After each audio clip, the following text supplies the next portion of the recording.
The deployment of aviation for the defense forces is a top priority.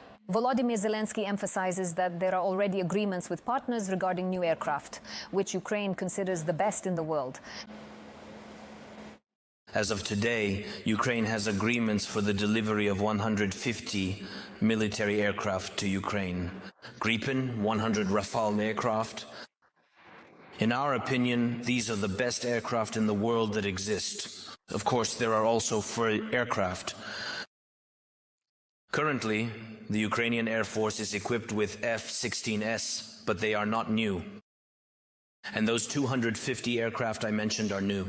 We will also revive civil aviation, we will develop it, but we will definitely end the war and then focus on this direction as well. Let me bring into the conversation aviation expert and candidate of technical sciences, Bohdan Dolintse. Mr. Bohdan, hello. Greetings. Let's try to see if we can have a slightly different visual setup so I can see you because I'm appearing very small. Thank you, you look wonderful. Mr. Bohdan, let's figure out what's going on with these 250 Rafale and Gripen aircraft.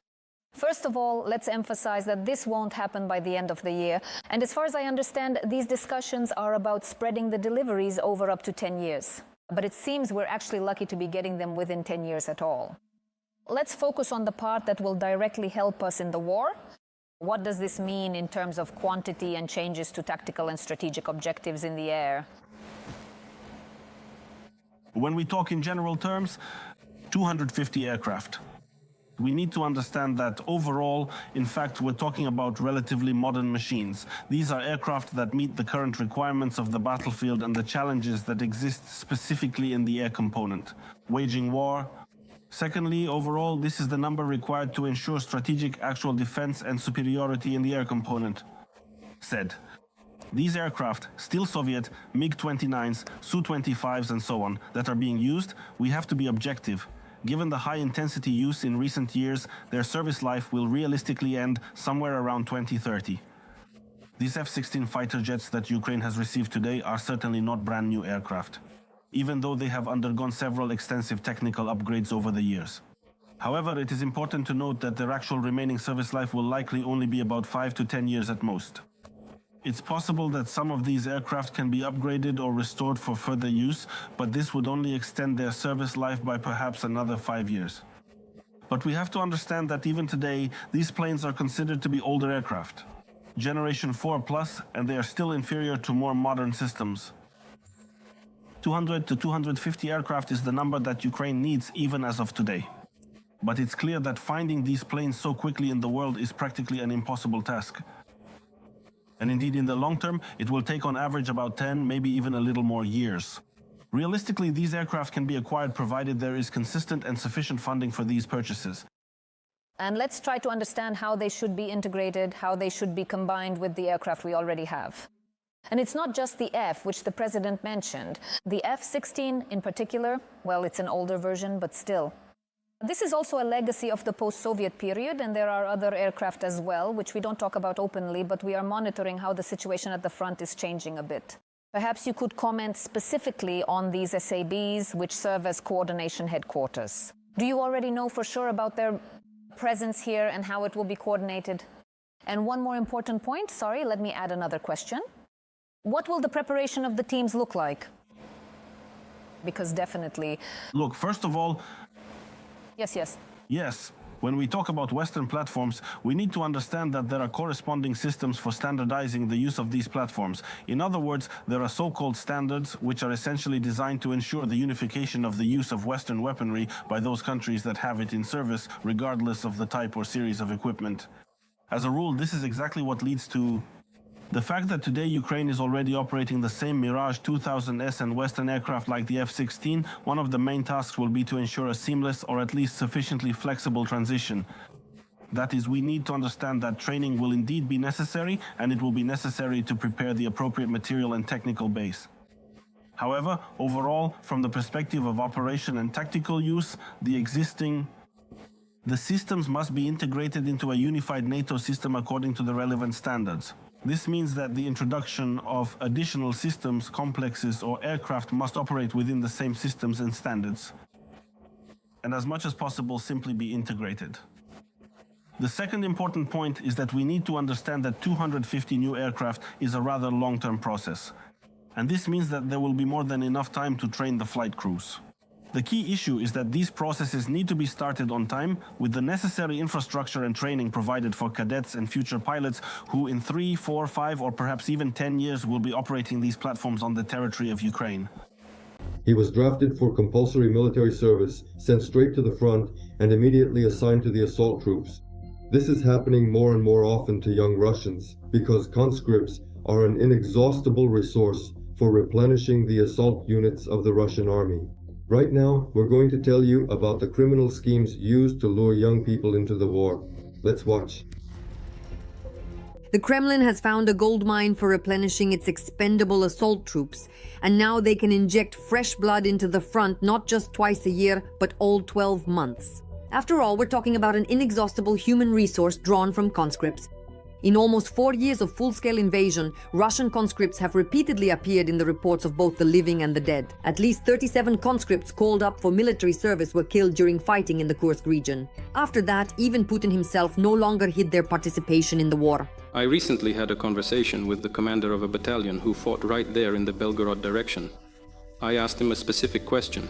Exactly how many of your men are mobilized soldiers, and how many of them are young conscripts?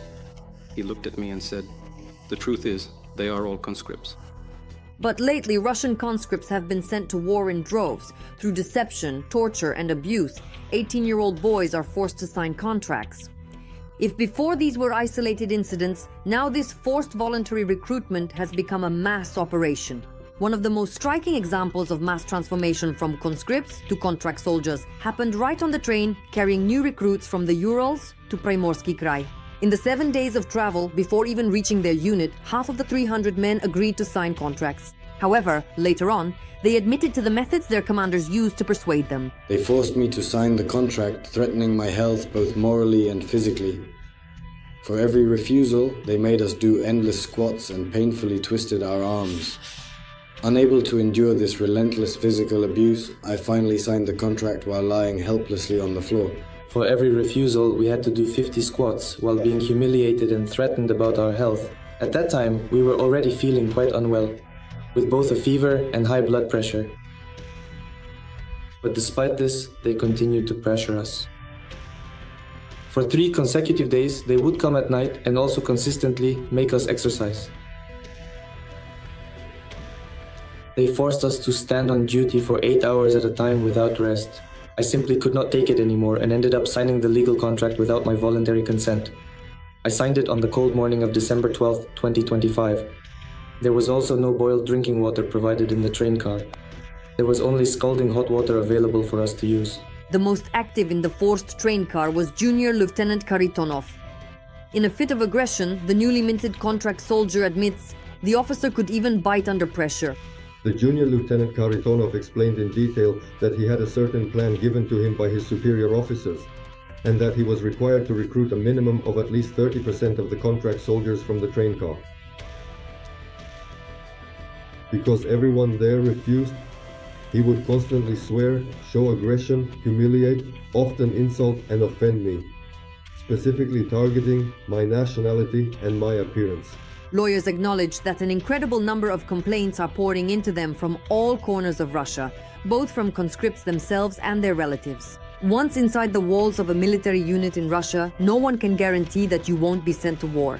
It's as if the officers in the units are competing in sadism. On Sakhalin, in the military unit designated as 3498, Senior Lieutenant Anton Svirin began organizing what he called a survival lottery. 9 conscripts were lined up on the parade ground and told one of the recruits must sign a contract. There were no volunteers, so they started pressuring the conscripts.